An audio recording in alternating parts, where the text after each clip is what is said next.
One day in late 1914, what was intended as an important Antarctic expedition started to go badly wrong.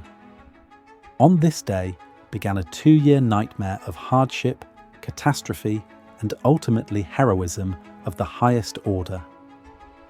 Ernest Shackleton, a brilliant and charismatic leader, took 27 men on a voyage that would challenge their spirit and their lives. This is the saga of one of the most remarkable survival stories of the century, the voyage of the Endurance. On this early December day in 1914, the ship Endurance is sailing easily through loose pack ice north of Antarctica. The expedition leader, Sir Ernest Shackleton, an ambitious 40-year-old Anglo-Irishman, is known for his way of drawing men to him and for his uncanny ability to get out of tight situations. The British expedition plans to sail through the Weddell Sea to the Antarctic. Their goal is to be the first to achieve an overland crossing of the continent.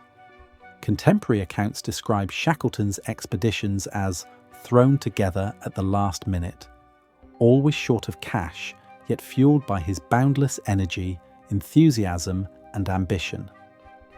Compared to the meticulously planned Norwegian ventures, his efforts sometimes appeared shambolic, but time and again, Shackleton's resourcefulness saw him safely through every crisis. Life aboard Endurance combined disciplined routine with unexpected levity. More than 50 sled dogs were on board for the overland crossing, and Shackleton placed absolute faith in his second-in-command, Frank Wild. Their bond was such that a single glance passed between them conveyed exactly what needed to be done. That fateful summer brought freakishly cold temperatures. By January 20th, 1915, Endurance had gingerly picked her way through heavy floes and pressure ridges and become trapped. Ship's carpenter, Chippy McNeesich, recorded on January 24th. Still fast and no sign of any opening. The pressure is a serious business, and if we don't get out of it soon, I would not give much chance of ever getting away from here. Despite the grim situation, the men retained unwavering faith in the boss. They would quip, "For scientific leadership, give me Scott. For swift and efficient travel, Amundsen. But when all seems hopeless, get down on your knees and pray for Shackleton." After more than a month locked in the pack, Shackleton ordered a desperate bid to free the 300-ton vessel. For nearly 2 days, the exhausted crew pushed and levered the ship backward and forward in hopes of ramming through ice up to 18 feet thick. The deck echoed with the groans of hull and ice as Endurance ploughed to within 400 yards of open water, then ground to a halt. By February 24, 1915, it was clear the ship would not budge. Shackleton declared Endurance a winter station to drift wherever the ice would carry her. The men accepted their fate with surprising cheer, playing soccer on the frozen pack and adhering to a strict daily routine that kept morale from collapsing. In the ship's hold, dubbed the Ritz, costumed reviews provided rare entertainment. Shackleton once won Worst Singer, though several rivals vied for that title. Even as tedium gnawed at them, the arrival of each new litter of pups offered fresh delight to sailors like Tom Crane.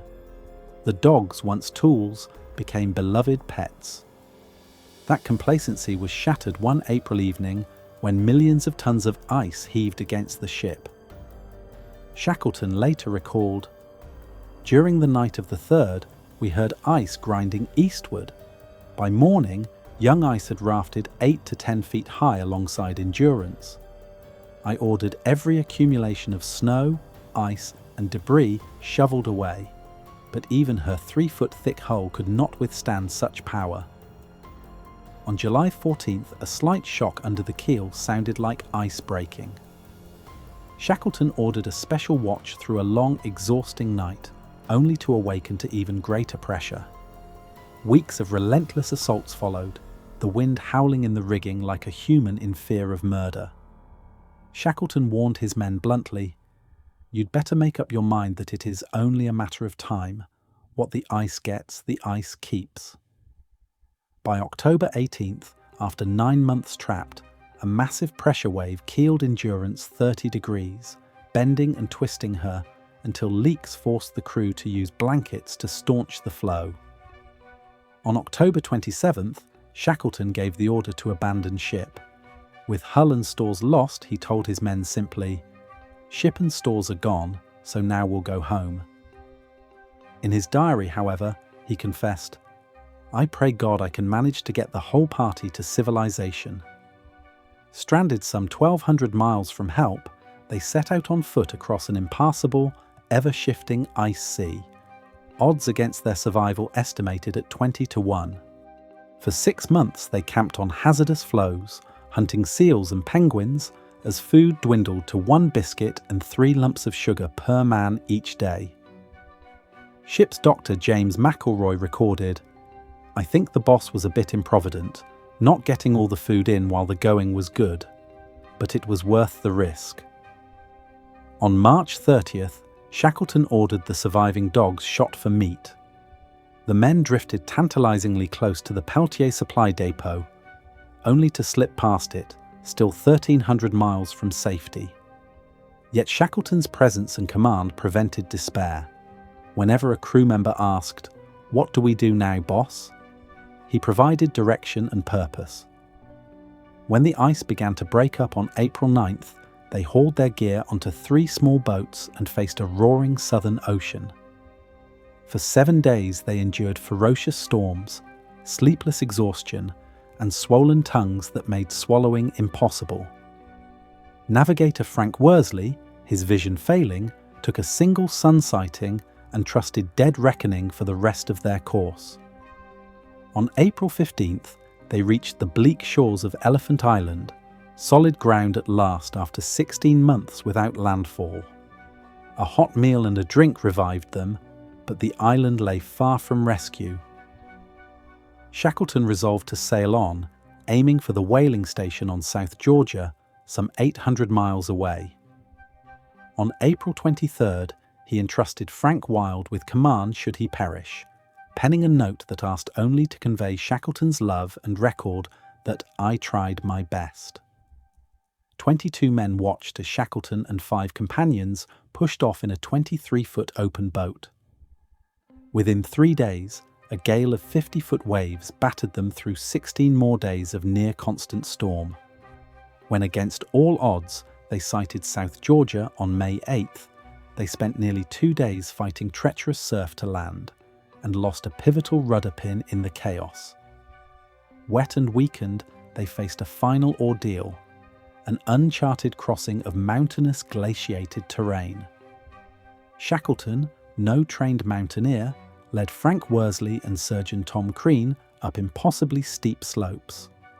On a moonless, mist-filled night, they coiled their rope, sat upon it, and slid 1,000 feet down a cliff face, bruised but alive. On the afternoon of May 20th, 3 filthy, stringy-haired men in tatters stumbled into a whaling station. Shackleton introduced himself. "Don't you know me?" he asked. Recognition brought tears from an old sailor who whispered, "I know your voice." Less than 3 days later, Shackleton returned to Elephant Island in a rescue vessel. On August 30th, 1916, he landed amidst a signal fire and found all 22 men alive and waiting. At last, the unendurable had been endured, and the boss had come to take them home. After their rescue in August 1916 and return to Britain in May 1917, right in the midst of World War I, most of Shackleton's men enlisted for service.